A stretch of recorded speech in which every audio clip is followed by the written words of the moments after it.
Hello, it's been a while. It's Friday and we're live. Yeah, first of all, for those of you who watch us regularly, I'm really sorry it's been a fair amount of time since we last did this. There's a few reasons for that. I mean, there's some personal stuff, like I went to Stockholm to the Sweden Rolls Con, which was incredible. But that happened on like a Thursday to a Sunday.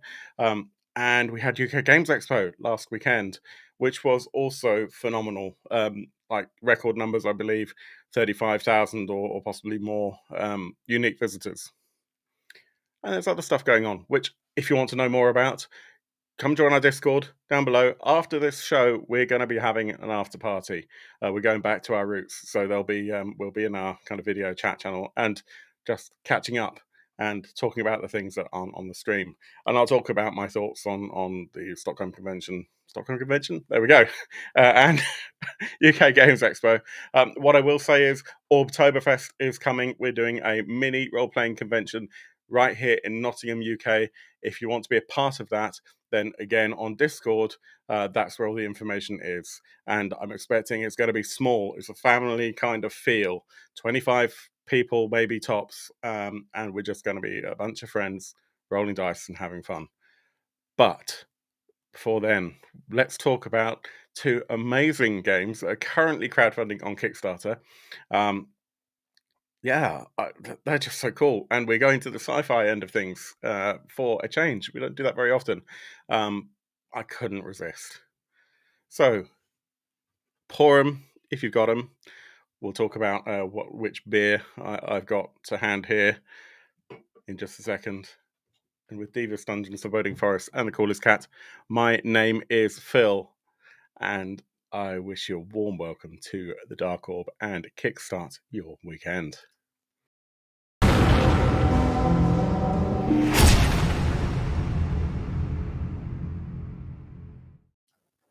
And here we are. First of all, hello to Jason. Really great to see you. Thank you for joining. I love that you're here. And of course, we will beckon over any further chat right here, right now. So if you want to partake and talk to us about the things, or talk to me, it's only me today, about the things that I'm going to talk about, please do. If you enjoy the show, please hit like, please subscribe, depending on what platform you're looking at. We're now on Kick as well. Yeah, if you are looking at us there, then please let me know. Very exciting to see a new streaming platform. Let's talk about the drink of today. I'm going to curse our fellow Discord friends, Yoel, aka Strad, and Chris Taco, for getting me back into craft beer after a long time of not really drinking much at all. So today I have got, and nothing is sponsored, Clique Fiesta from Wild Child. And I'm a little nervous. It is a Biscoff milk stout. I do like a milk stout, so I'm going to open this up right now. There we go. And we'll give this a pour. And yeah, tell me, friends, what are your thoughts on these two amazing projects that we're going to talk about today? That is good. Smells intriguing. I'm really nervous about a Biscoff stout. Anyway, most of you know I don't really drink, so I will be quite away by the end of this. Let's make a start, shall we? Where do we go first? The Last Caravan or Triangle Agency? These have a few things in common. Really, just in terms of the art style, I think is really interesting. They both have that kind of comic-y edge to them in terms of the graphic style. But do you know what? I would like to start with The Last Caravan, because I think this is super cool. So what is The Last Caravan? Well, first of all, I'll tell you that there is a quick start available, and you can grab that. It's kind of hidden on the Kickstarter page, but it is there, and I'll show you later on where to grab that. And if you want the full quick start, I think you have to go to itch.io, where you get like all the additional files and things like that. But what is The Last Caravan? Well, I'm going to read here. The Last Caravan is a tabletop role-playing game about a midwinter road trip in the wake of an alien invasion, being developed by Ted Bushman. If you're watching, Ted, hi Ted, great to see you. You could call it Little Miss Sunshine meets War of the Worlds. Now, I don't know about you guys and girls, but I loved Little Miss Sunshine when I saw it. If you haven't seen it and you want to see a great road trip film, check it out. If you have seen it, there is a particular scene in the van in question with regards to the van's horn, like the noisemaker. It just absolutely drove me to like hysterics, and it hurt so much. I saw that at the cinema, and it was it's a great film. Not sure how easily it would get made today for various reasons, but yeah, wonderful. War of the Worlds. Well, which one? I have childhood memories of the TV series, like probably early 90s, late 80s maybe. That was great.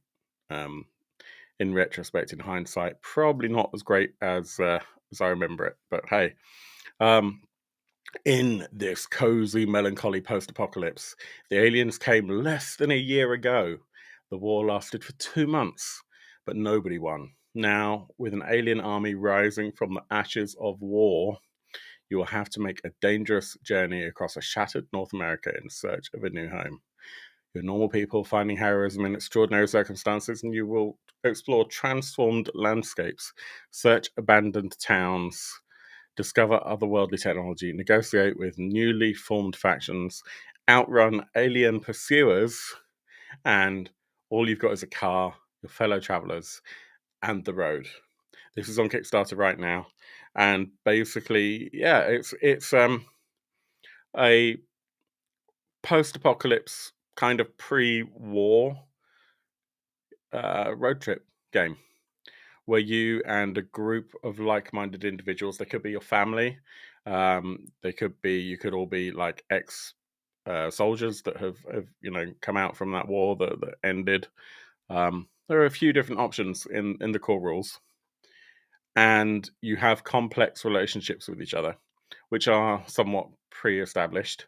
Not pre-established in terms of like within the game, but you set those up at the start. You work out the things that that tie you to and pull you away from the other people in the group. So, for example, you could be family members, and it could be brother and sister, and you'll be required during character generation to think of one memory that you have about your sister that's really great, that you absolutely adore, and then something that actually you don't like, a memory of something that was troubling. And the game pulls on those heartstrings and pulls on those interconnections to create tension at the table. It is a narrative game and is based on Forged in the Dark, so Blades in the Dark. And there was another system as well. Apologies, it has fallen out of my head, but we'll get to that when we go through the campaign, which we'll do in a second.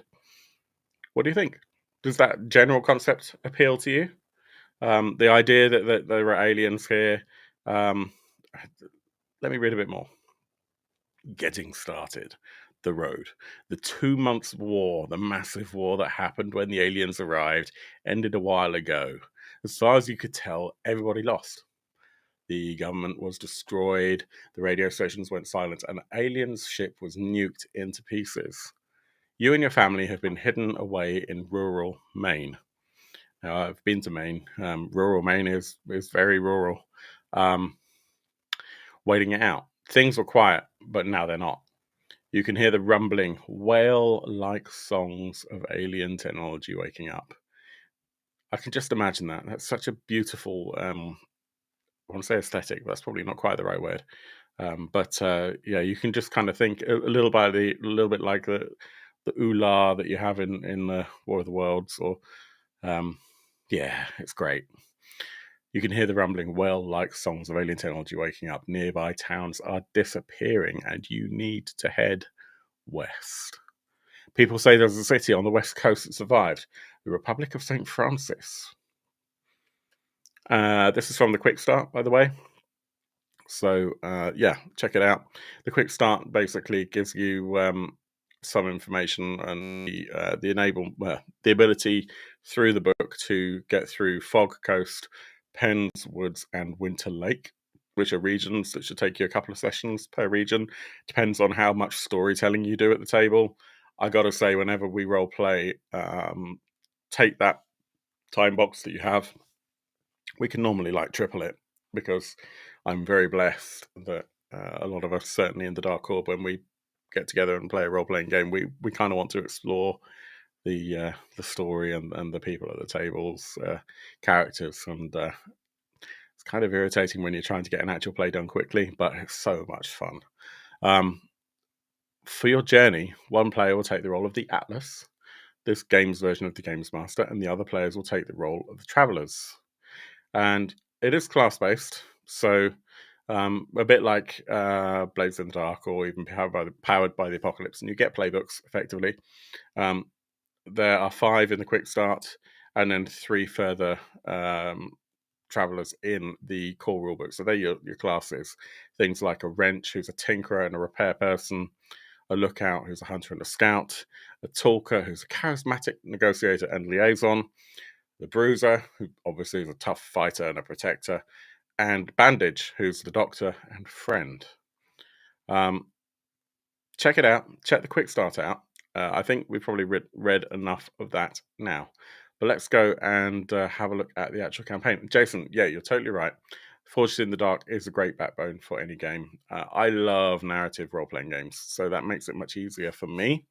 That said, when we played Blades in the Dark, and I've talked about this before, we actually really struggled to get the tempo right. We had so much fun at the table, but there was something that kind of held us back in terms of just getting the feel right. And that's, I think, not a fault of the game. Loads of people have loads of fun with Blades in the Dark, but getting the balance right is sometimes tricky. And I think it's one of those things where ideally you want at least one person at the table to have played before, preferably the GM. But yeah, I'm excited to talk about this one. I'm also going to try this stout now. As I said, this is a Biscoff Milk Stout, not sponsored by Wild Child. It was my birthday last weekend, and I received some stouts and porters from this company. Let's give it a go.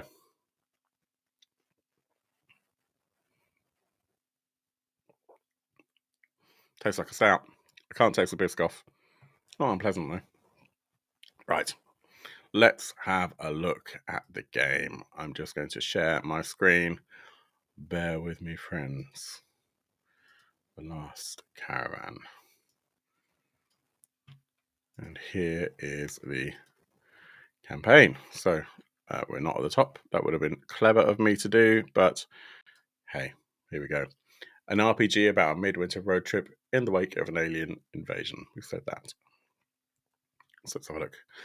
Look, I know what happened with Mom, but the world's ending. Come to the cabin. Bring your physics textbooks. Bring some canned goods. Find a gun if you can. We need you now. We've kind of talked about the story. You're exploring landscapes transformed by xenoflora, by alien plants. Search abandoned towns and crashed spaceships.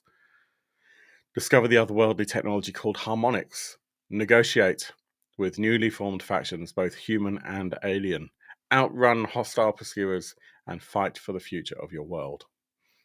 Stories about normal people finding heroism under extraordinary pressures, about relationships tested by crisis and rediscovering what matters when the world is ending. Your people need you. Will you join the caravan?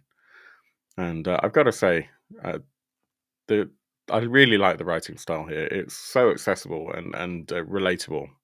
I kind of have a bit of a bugbear about role-playing games that are written like textbooks, or kind of not written necessarily fiction first. If you're trying to create a setting, then if you're trying to create a session that evokes the feeling of the game world, then it starts with the book for me. because that's how you communicate the feel of the world to your players or to the GM, who then is going to pass it on. I just read Sanjuro, thank you for joining. Sanjuro's comment about beer tasted with Phil. Is it stout or Bovril? Let's double check.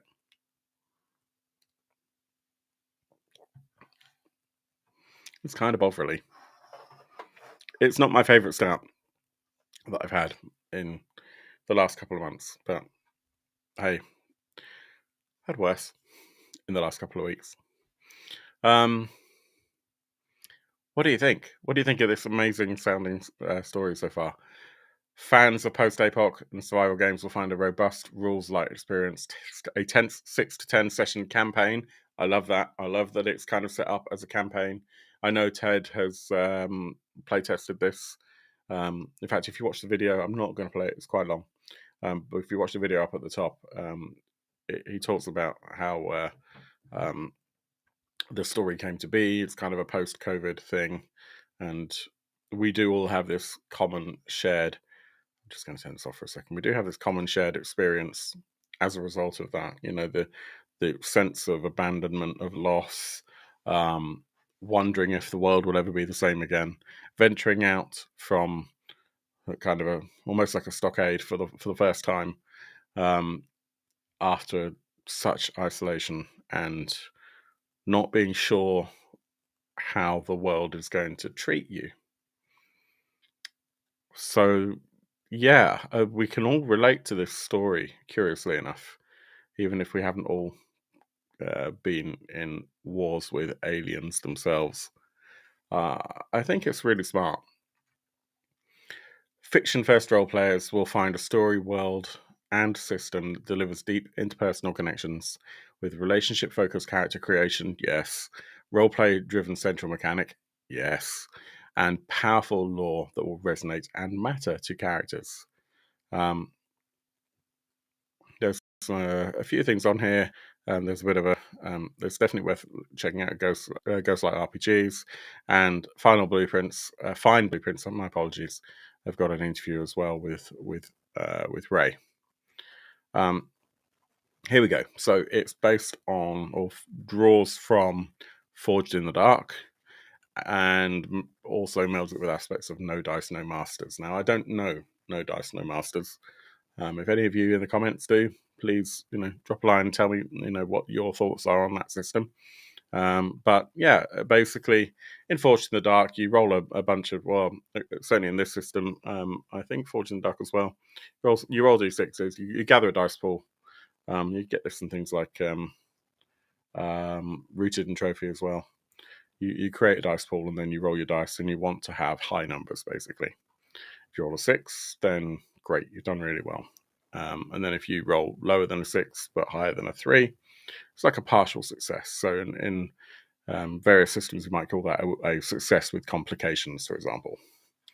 I believe this is pretty much the same thing. Then we talk about how you can also get, what do they call them? Triggers, roleplay triggers. And you can get tokens. Roleplay triggers give tokens which you can spend for a mechanical benefit. That was it. Anyone would think I didn't just read this, but it's kind of dropped out of my head. So basically, you can gather a pool of tokens to help you. You can add more dice to your dice pool, or you can influence the story in Forged in the Dark ways, basically. But I think it's really smart. So Kate Forsyth, the playtester, said everyone knows how Winter Road Trip feels. Slipping into that family dynamic in the Last Caravan is fast and easy. The unfamiliar elements of an alien invasion and an uncertain political landscape make a world begging to be explored. I kind of feel like we're there already. Unfortunately, I feel like that is very familiar right now. But that's a good thing. Hey, Forsyth, welcome for joining. I didn't see you there. Yeah, I mean, how did you feel? I mean, you obviously played it at the table.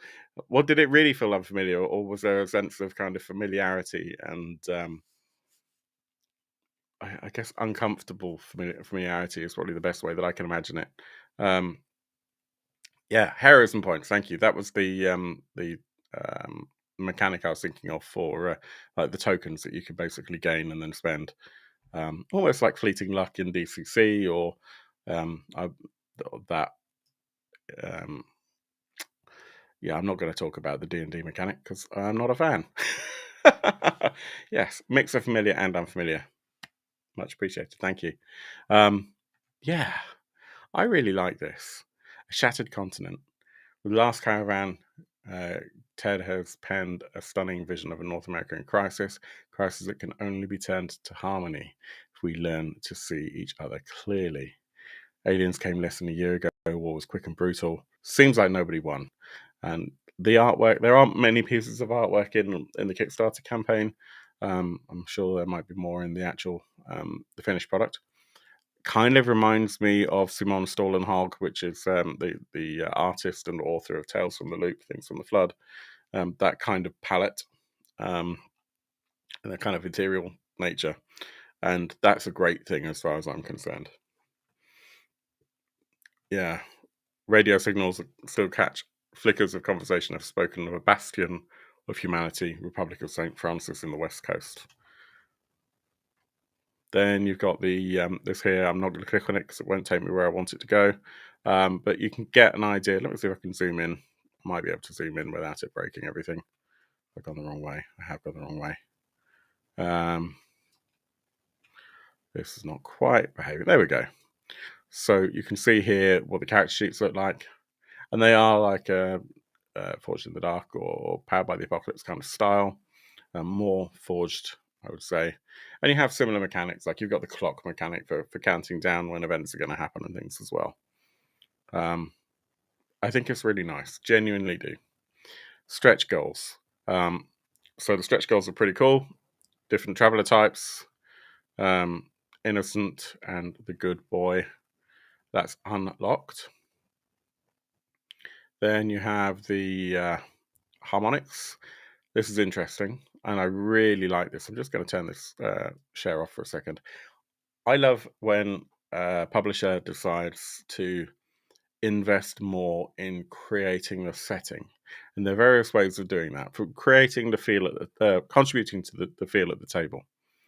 There are various ways you can do that. As I said, you can do it with a GM screen and having some art on the GM screen, and then those who require a GM screen or feel that they need one to run obviously have that in front of them. And then there are those people who tend not to use a GM screen, and I don't use one anymore.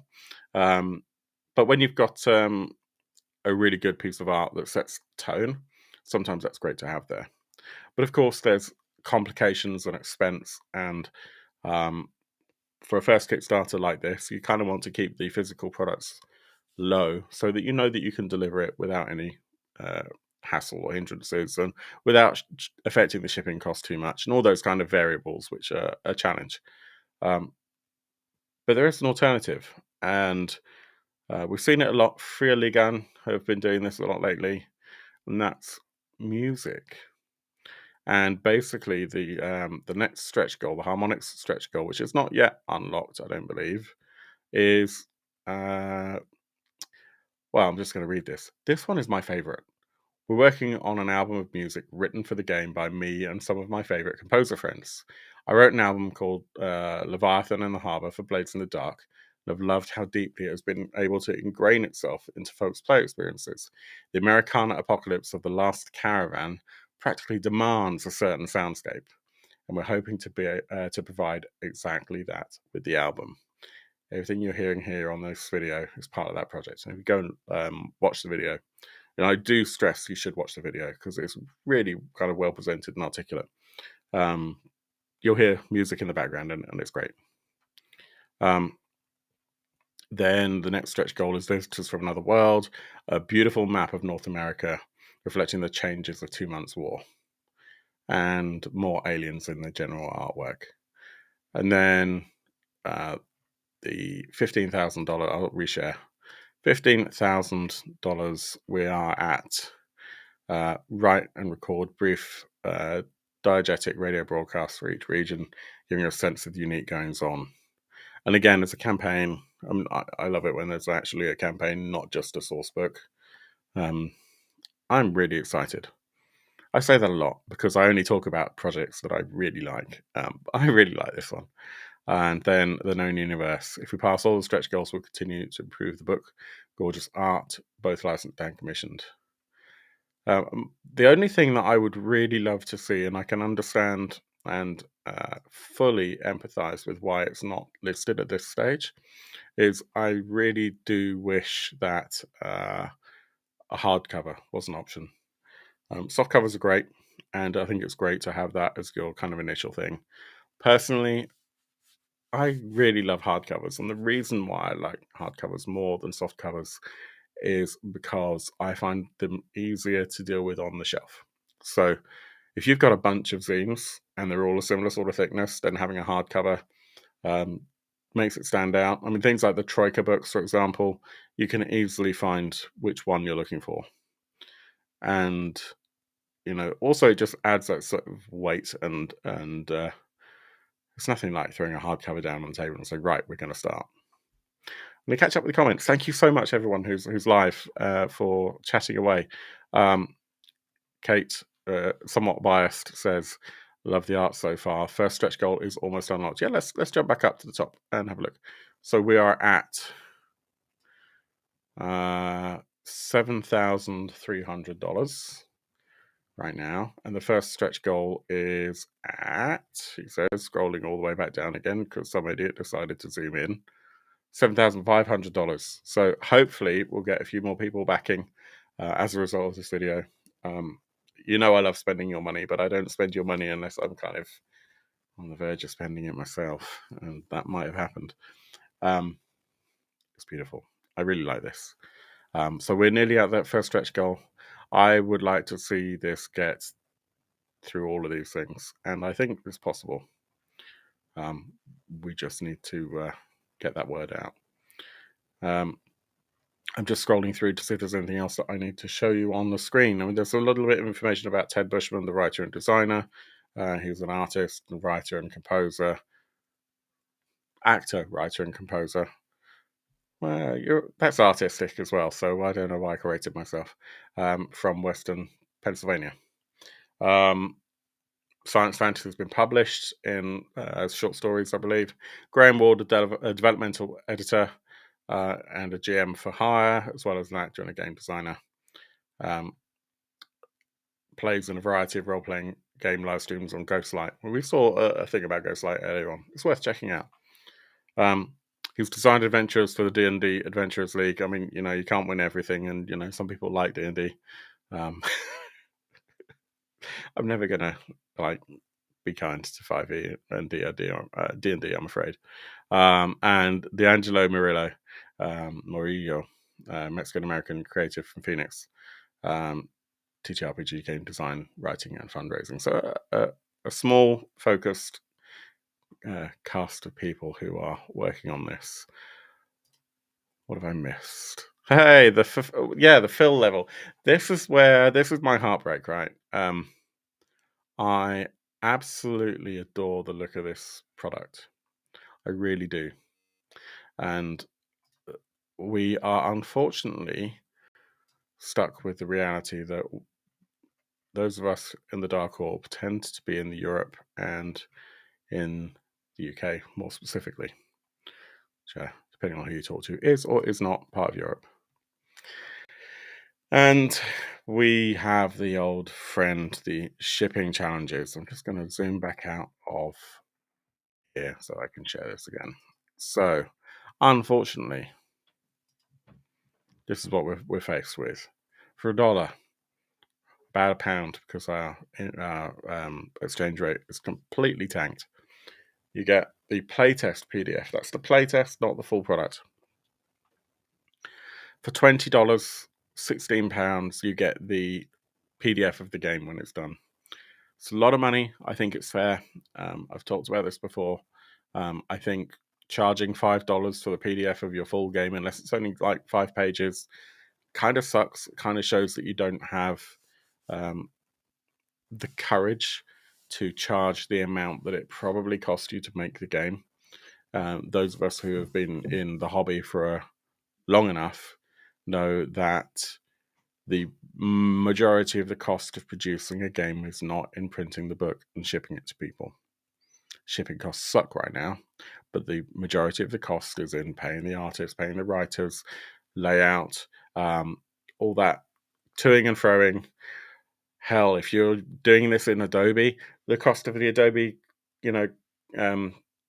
creative suite, all this stuff, it all adds up, and it's going to come out of the creator's pocket, and that's what we're paying for with Kickstarter, especially for first-time publishers like we have here. The driver is the Last Caravan physical book, the PDF, the full music album. I'm not sure if that's like on a CD or if that's like digital. The Last Caravan map PDF and additional stretch goals. I think that's digital for the music album, because I think that Ted mentioned not wanting to do any other physical rewards. What if I'm morally part of Europe? Exactly, Zach. Zach, great to see you. Yeah, if we're morally part of Europe, I am as well, then I think we're fine. And Kate, that is amazing to read. Check out the updates. They're figuring out shipping for the EU. So that's great. If that can happen, someone like so we've got a few options in the UK. For example, we've got ShipQuest. They've got that other one that I totally forgotten the name of that just sent something to me like 2 days ago. Also begins with an S. Someone help me out. And the things like Exalted Funeral, they've got UK shipping now. Yeah, exactly. If you want it free, write your own game. Otherwise, pay the man. Totally agree with you, dude. Yeah, so if we can get UK shipping or EU shipping and EU shipping, beautiful. Driver is $40, £32 for the book, the PDF, the album, which I presume is going to be MP3, PDFs for the map and stretch goals. Then it jumps. So you've got your retailer pledge, which is 4 of everything. I say retailer pledge, it's also your game group pledge. Maybe you want to give one of these to each of your buddies at the table. Plus 1 community copy, which is great. Big fan of community copies. Then you have the fill level. Ignoring this $100 level, which totally would have been the level I would have gone for if it had UK shipping. The fill level, which is, for me, even a challenge, but especially because only United States, which is you get the book. You get the full music album, you get PDF, the map PDF, the community copy, stretch goals, and this opens up just basically extra money to get the product funded, which is great. And a couple of people have backed that. I think that's really cool. So I think, yeah, given the option, given the money as well, definitely that's where I would love to say that I'd be able to back at. And of course, in terms of physical stuff, or in terms of other options, the other level that is really great here is the one where you get to suggest a car name in the book, which I think is pretty fun. So basically, this is a road trip, right? So there's vehicles all the way through it, and you get to name one. Kari McCarface, here we come. So there's a couple of updates, as Kate recommended. I have not checked these out. Naughty me. 3 days in, and here we go. Let's have a little look-see. Yeah, I have seen that video. It's great. Check it out. Shipping. Want to gauge a sense of numbers before we committed to anything. We've now decided we're using backer kit. Great. We sent a survey. This is great. We're exploring details of international shipping and how that would look. What I would say is that even if you only have a few people who are wanting to grab that internationally, well, probably especially if you only have a few people who want to grab it internationally, it is worth it, because we'll evangelize and proselytize the book. I love the look of this game, and I really hope that I can get it to the table, physically or as a PDF through the trusty pad of eyes. What do you think? How do you feel about it? Would you run it, or would you rather play it? Are you excited at the idea of a war, like an alien war that you're kind of has happened, and at the same time you're trying to escape from, because you know that which is past will come to pass again. Bruce says, to get around the shipping, maybe we need to create a shipping with ship-face company. You're probably right. That would be quite funny. It's really bugging me trying to remember the name of that other company that does a lot of international shipping. Jason will be up for both running and playing. Outrageous shipping is unfortunately a reality now. I doubt we'll ever go back to pre-COVID rates. There's no reason for it to, even if the actual cost of doing it is back to those levels. They've managed to make us accustomed to these prices, and I don't think that there is commercial sense now, unfortunately, in changing that, which is a kick in the bum, really. That is The Last Caravan. It's currently funding on Kickstarter. It has 17 days to go, so it will finish before the end of this month. So if you get paid on the last day of the month, like I do, then it's a bit annoying, because, in the UK and many places in Europe, we get paid once a month. But price is low.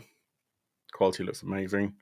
Hopefully we'll get a little bit more kind of information on that, and I'll who knows, maybe we'll get some more interaction with Ted at some point and the rest of the team. Kate, thank you for joining. Yeah, I think it's awesome. Shall we move on? What are your thoughts? And of course, as I say before, if you enjoyed that, please hit like, please subscribe. We'll hopefully do some more content on the Last Caravan at some point in the future. I am backing it, so we will definitely have a look at the PDF and maybe the quick start at some point. Join us on Discord if you want to talk about it. Let us have a look, though, at the next project. And spoiler alert, as I said on Twitter earlier on, I only tend to talk about things on this show that I think are pretty cool. And the Trial Anglesey is an amazing looking game. Triangle Agency. Oh, that was a good one. Oh, excellent. Ghostlight RPG is running a stream for the previous thing that we talked about on Monday nights. Check that out. I will grab the link for that, and I will put it into the show notes below. So, yeah, sharing is caring, right? Right, let's talk about the Triangle Agency, or the Trial Anglesey. Clock into work and protect the world in this game of paranormal abilities, corporate horror, and dangerous anomalies. In the center of the city is a skyscraper, much taller than its neighbors, twice as wide. It's not on any map, and it doesn't appear in photographs. Work that one out.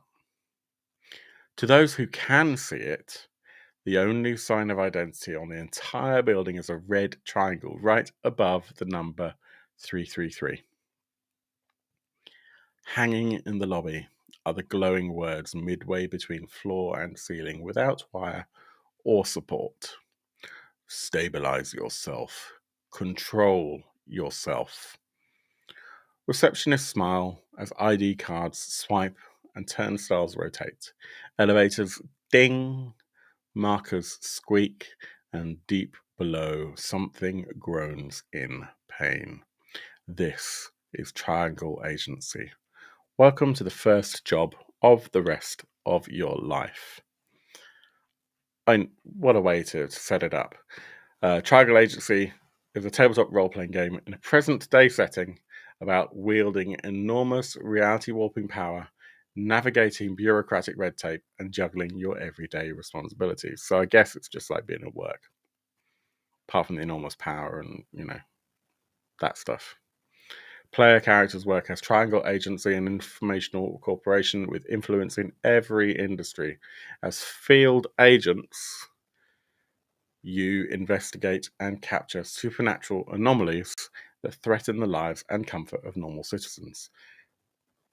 Designed for medium-sized campaigns, 10 to 15 missions, our unique game supports seamless transitions between chilling horror, big fan, wacky comedy. I'm always skeptical when people say that their game is wacky comedy, without getting it to the table first, and the emotional truth of trying to survive in a world with no right answers. I should qualify with that statement. It's really hard to force humor at the table, but with the right people who are in the right mindset, and when it happens, it is beautiful. And having seen the video, and you've got to check the video out for this campaign as well, definitely. Yeah, there's something really fun going on here, and the creators have really thought carefully about the marketing, and it pays off big time. Character creation is about building normal people in a paranormal world. The character arc system starts with 9 different options for each of the 3 pieces you use to build your agent.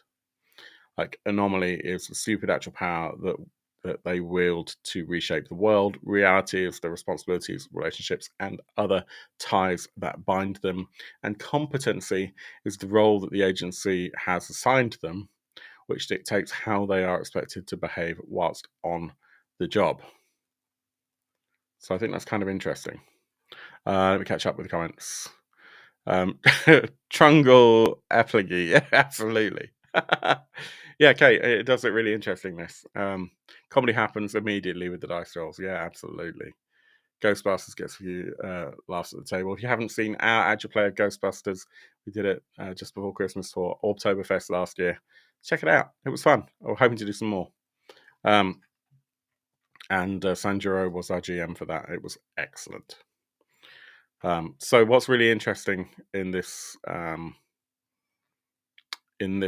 system, which is something that actually really draws me in indirectly, it's a kind of indirect correlation here, draws me to the Monty Cook setting, Predation, where you have dinosaurs. I'll come back to that if I remember. An agent's reality includes 3 key relationships that represent important people in their lives. When these characters appear in the story, they're portrayed by one of the other players at the table and not necessarily the GM.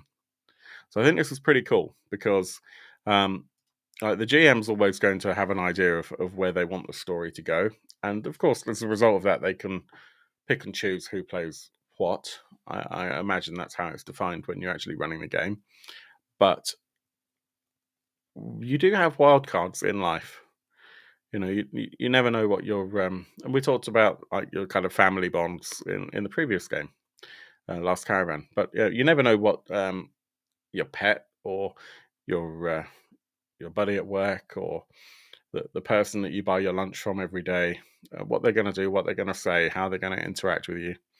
And I'd be interested to see if there is a mechanism where the GM can inject kind of subplot or metaplot into what the agenda might be for those people, or if they're just incidental characters. Because it would be great if there's a mechanism where the GM could say, hey, look, this is something that you need to know about this character. Here's like a plot hook for them to have when they interact with the main player character, or if it's all just freeform. Either way, could be really cool. That was an arm twisting to run the other scenarios. And yeah, Bruce, if you want to run more Ghostbusters, I'd love for you to, but no pressure. But I vaguely know where you live, like to the nearest city-ish. Where were we? In addition to your agent, you might play as a superstars manager, an angsty teen brother, and a tabby cat. All together, your table builds a full cast of colourful characters for a vibrant living world. Okay, I am now going to share this page. I've been obviously reading from the Kickstarter, but I can imagine that it's not always great to just look at words on the screen. So I've been trying not to kind of bore you with that. But you get an idea of the graphic design, and it's really clean. It's really nice. So you have a few things that are rewards. You get your core rulebook. You get the vault, which is companion book with missions, so you could create your campaign out of this quite easily. Dice, which are the usual D&D caltrops, D4s, but I guess the number 3 being a triangle, number 3 is like your success number. I haven't checked into this, to be honest with you. And so they make that a 3 really obvious. Then you've got a character planner. This is really nice. Basically, the idea being that you can have, 5 or 6 different characters to yourself. If everyone at the table has their own triangle agenda character planner, then they can, when you play more than one session, more than one campaign, or if you have characters that die during the campaign and you create a new one, you have them all in one book of memories, which is super. And then the fill level, I'm not backing the fill level. You get a life-size replica of one of the guns, which can only be used on anomalies in this game. So it doesn't hit anything else. It doesn't hurt animals or people, only anomalies. Now, if an anomaly happens to be an animal or a person, I guess then we've got problems. But yeah, but there's I would guess this is like a resin handmade replica, but it is super pricey. So it's for the hardcore diehard collectors. Then you get dice, classified dice, and the normal box. So yeah, we'll find out more about those later on as stretch goals unlock. Where were we? So I read through some of this. Oh yeah, so we can see some of the graphic design here. I'm going to zoom in. It's going to go horribly wrong, but there we go. Right, so you can get an idea here. In fact, I might be able to just pull these out to show. Let's do that. We can come back to this page. Check out these images. It's really nice. Graphic design is awesome. So I haven't looked through all of these, so forgive me. But yeah, this is auto going through these images at some rate of knots. So you get an idea. You can see how it looks. It's awesome. And I'm a big fan of readability in a book for various reasons. Right. We were here just about. So we'll come back to the pledge levels in a second. In addition to the field agent manual and the toolkit, you get classified documents, pieces of the world that are inaccessible when you start. And as agents in your branch explore the different arc pieces, the work-life balance choices and retirement options, these pages reveal their secrets. Inspired by legacy board games, which is great. I'm a big fan of legacy board games. New powers, tools, mysteries, and campaign support hide their meaning. Hide there. Meaning every group will experience the triangle agency world differently. So ARC, by the way, I did kind of go over that earlier. Anomaly, reality, and competency. I didn't really explicitly call that out. Have a good look through. You can click to get more information. There's they call it a Delta test, but like a play test set. And I did want to just have a look through. Here we go, and find the stretch goals. Deluxe end papers. Big fan of deluxe end papers. Just makes the book feel more special. The vault content upgrade. Double the content for every mission, which is great. Art expansion in the vault. So basically making that vault, which is the campaign book, prettier and prettier. Deluxe covers for the rulebook. So red foil and spot gloss. I am a huge fan of spot varnish on a role-playing book. Just looks nice. That's all. I think it's great. It really draws the eye. Bookmark ribbons, always good. Although I've got a couple of books where the ribbons have fallen apart, which is a bit annoying. And then the normal box set at 66,000. So you get a box. It's a box. Stuff goes in the box. Then you take it out when you want to play. Yay! Classified dice. And then, yeah, there's some more stuff here which we don't know yet. We'll find out. But all of those earlier things have been unlocked. So that's exciting. The inspirations is quite fun. Lots of things here: The Matrix, SCP Foundation, Scooby Doo. I think it's amazing. Unfortunately, it's inspired by D&D. Allegedly, just the part you like. So that'll be the cartoon then. Bunch of movies and Severance. Yeah, and Severance really. I was thinking of Severance when I was reading that first bit of the intro. And certainly, if you've got Apple TV and you haven't watched Severance and you like kind of weird conspiracy corporate mystery shows, check it out. It's great. It's really great. I'm glad you explained the box concept. I was getting very confused. Yeah. Oh, I've read about boxes before, and so I thought I should share that experience and that knowledge. So I'm glad that I could help you with the ways of boxing. Yeah, that's the inspirations. Shall we talk about the pledge levels, because they're not bad. There are a couple that are more expensive than others. I'm just scrolling to find them. Okay, rather than just reading them out, they're quite colourfully portrayed. So let's dive back in. Boom. Okay, so the backer tiers, we have $30 for the PDFs. Pretty good. As I said before, PDFs are expensive. More expensive than you think. So if you want the game, don't.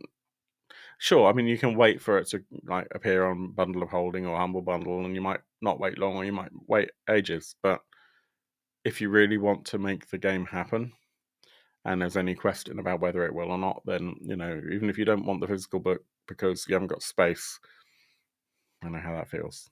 Or you're not sure if you're going to run it, but you're pretty sure that you want to.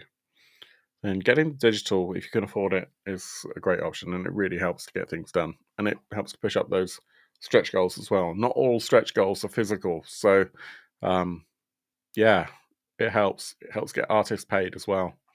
Core set, so you get the set of dice and just the core rulebook. So if you're just gonna play the game as a player and you want the copy of the book for yourself, then this would be the one to go for. I'll be honest, the jump between the core set and the complete set is significant when you look at what you get. So it's another 50%, but for that, you get 2 additional books and all the stretch goals. So you might not get all the stretch goals, or you won't get all the stretch goals with the core set, and you only get the Vault as a digital copy, that campaign book, if you pay an extra $15. So that takes you to $75. For $90, you actually get it in print, and you get the Triangle Agenda, that book for your characters as well. So honestly, I would look at that.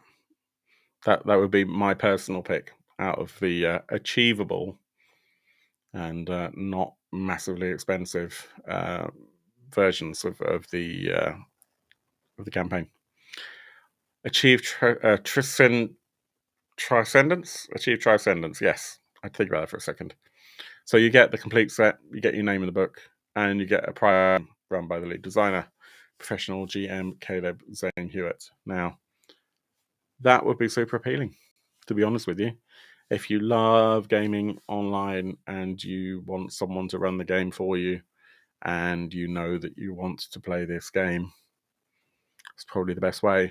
It will help you if you're a GM to then move forward and run the game yourself once you've got the feel of that, kind of had the feel of that at your table.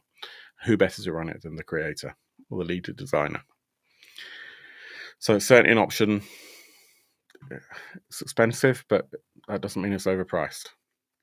And then you have the Ripple Gun, which is amazing. I told you it was expensive.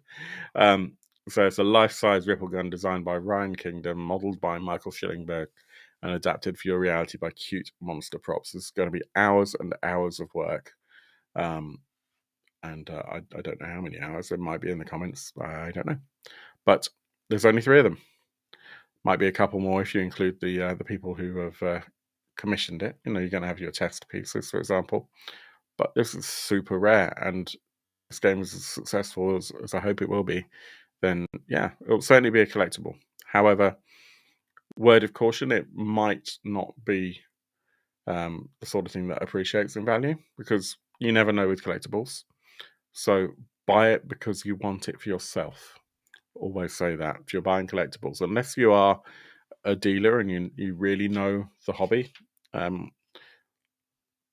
buy because you love it. Buy it because you want it in your own personal collection. And if you do, then the value is what you're prepared to pay. And it does look amazing. It reminds me of Futurama and all that sort of stuff. Reviews, I'm not going to read these out, but much like the playtest comments from people such as Kate for the last game, the reviews are very, very positive, and there's a real mixture of sources as well. So it's doing well. I think this game looks bloody awesome, much like the last one. I think I've backed it at the complete level. So the one that I recommended, the complete set, that comes out next month as well. So this campaign finishes next month, and the rewards are due out, I think, in a year. So July 2024. So realistically, you'd be looking at, if it's not July, probably closer to September, based on how long some of these things seem to be taking at the moment. I think I've not seen a campaign finish and ship on time for a while, but I don't back everything, contrary to popular belief. What do you think? Let me know. Let me know in the comments right now what you think. And also, if you're watching this as a replay, please let me know in the comments what your thoughts are on this game, what your thoughts are on the Last Caravan. If you want to talk to us about it, then come and talk to us on Discord. The link is in the comments if you're on YouTube or on Facebook. And we're always really excited to talk about these things. Again, also, I talked about it at the beginning. I'm going to talk about it now. We are planning a mini RPG convention. I'm not doing massive amounts of publicizing outside of here and our Discord. There's going to be 20 to 30 people in Nottingham. It's going to be great fun. You know the kind of games we play because you've seen the actual plays on here, and some of your favorite GMs and players will be there. So if you are interested, the early bird finishes at the end of this month, and the proceeds will go towards covering the cost of the room, which will probably be a loss. And if we manage to negotiate a free room, then it will go towards catering. So win-win either way. And I think it's going to be fun. Information about that is currently on our Discord in the Orbtoberfest channel, and later on in the year, as we come close to that time, I may share a little bit more on our Facebook and Twitter. But until then, that has been the Last Caravan and Triangle Agency. And I think both of these projects are super cool. Check them out. Let me know if you're going to be backing them and which of these games excites you more. Let me know what you think is the best things about these projects. And let's see what happens, eh? What I will say, for those of you who are watching live, if you'd like to continue this conversation, then over on our Discord, we're going to have an after party. We're going to jump into a video chat and just talk about stuff. So we'll be continuing this conversation with or without you, as we sometimes do after a live show. And you are, of course, welcome to join. I've got to say thank you so much to everyone who's joined live. So thank you to Kate, thank you to Jason, to Sanjuro, to Tinfoil Saint. I think that's everyone who's actively said hello in the comments. Love you all. You make my evenings worthwhile. And I didn't get much of this drunk, so I'm going to hop on over to our Discord for some community spirit, and I will hopefully see you very soon.